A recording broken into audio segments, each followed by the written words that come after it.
Congress is out of D.C. this week for the 4th of July holiday, but it has a lot of spinning plates, including 3 appropriations bills from the House. Homeland Security Alejandro Mayorkas can remain confident he'll get a paycheck. We get an update on this and other matters from WTOP Capitol Hill correspondent Mitchell Miller. And they're on district duty leading up to the holiday, I guess is the accurate way to put it. But some movement on appropriations in the House. Tell us more. Right. They had a flurry of activity right at the very end of the week. They got through 3 major appropriations bills, as you mentioned, Homeland Security, Defense, and then Foreign Operations, basically the State Department bill. All of these got through. They were largely on party lines, as was expected to happen. The Defense bill includes a lot of things, of course. $833 billion in terms of weapons. It adds more F-35s. It also, for people that are really interested in the pay, it could include pay increases for the lowest ranked military personnel, and there does seem to be bipartisan support for that. It's potentially a raise, depending on who the person is, of anywhere from 15 to 20%. And if that happens eventually, that would be the biggest raise in decades.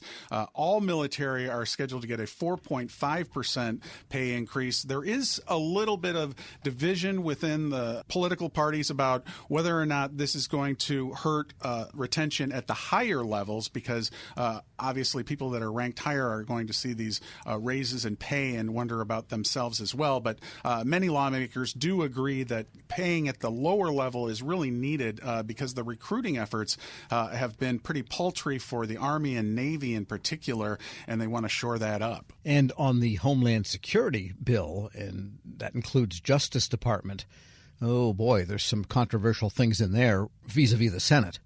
Absolutely. Homeland Security, one of the biggest is nearly a $1 billion cut in the Justice Department. Attorney General Merrick Garland, who often doesn't weigh in on these things, actually, as soon as the money came out, that kind of money was going to be cut, he immediately criticized it, said that would gut the department, it would hurt prosecutions, it would hurt investigations. FBI is also slated to have its money cut, and that includes providing no money for the FBI headquarters that's supposed to be built in Greenbelt. So there's going to be a huge tussle over that. Homeland Security, a lot of Republicans are trying to basically thin out a lot of the ranks. This goes back to that argument where they say there is a 2-tier legal system. They didn't go quite to the level that some of them had hoped for, but clearly they have made some major cuts in Homeland Security. And then Secretary Mayorkas, you mentioned the Homeland Security Secretary, they actually want to try to reduce his pay down to either nothing or virtually $1. That, of course, is not going to fly. And then going back to the Defense Secretary, Lloyd Austin, they also are trying to reduce his pay down to essentially nothing. So there's a lot of symbolic amendments that have been added to this, and this is why it's going to be a really hard slog to get anywhere in the Senate. It's probably just going to get slammed into a wall once it gets a look there in the upper chamber.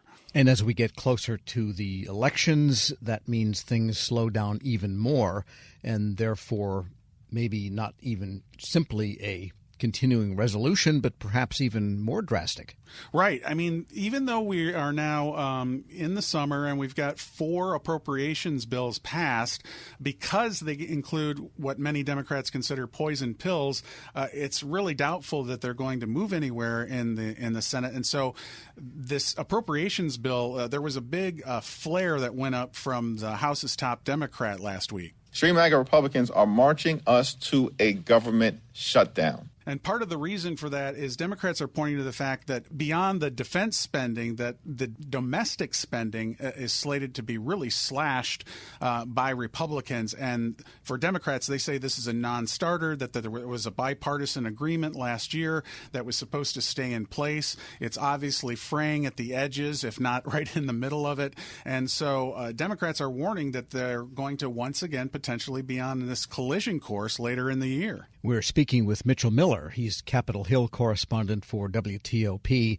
and there's still dealing with the telework issue in the federal workforce, too, aren't they? Right. And in this case, they're dealing with federal telework inside of the Defense Appropriations Bill. One of the biggest provisions in connection with that measure would prohibit DOD from using any of its funding for any telework or remote work that's done on what they call a regular and reoccurring basis. And so there's a lot of concern among people who are proponents of telework that say just because there's been some problems and you go back to COVID and that there has been, as we've talked about, this big push to get people back into the office, that you can't just necessarily eliminate it. So I think that is going to be yet another struggle. And the White House, just related to that provision alone, but also many other provisions, has said that President Biden would veto any bill that includes that and a lot of these other provisions. And here we are really just on the cusp of 4th of July. Nobody knows where the first half of the year went, but it happened.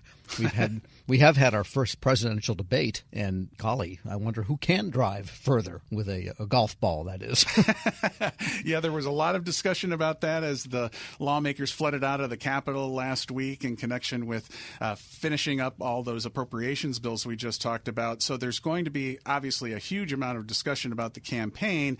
And then in July, while there are some working days that they can get more done, when you look at the calendar for August, there is literally one day in session for the U.S. House of Representatives. So count me skeptical about whether or not they can get all 12 of these appropriations bills done. That is the goal of House Majority Leader Steve Scalise. He said that at the outset of all of this appropriation season, but it just doesn't look like it's going to happen right now. So I think what is going to happen is probably in the coming weeks we're going to see some more progress after the 4th of July on several of these appropriations bills. But then once we get into August, there's really not going to be anything happening. And then, of course, we jump into September, and while they're back in session, lo and behold, believe it or not, the early voting season starts usually for many of the states now in mid to later in the month of September. So we're literally going to be in the heart of the campaign season, and we both know what that means in terms of legislative priorities.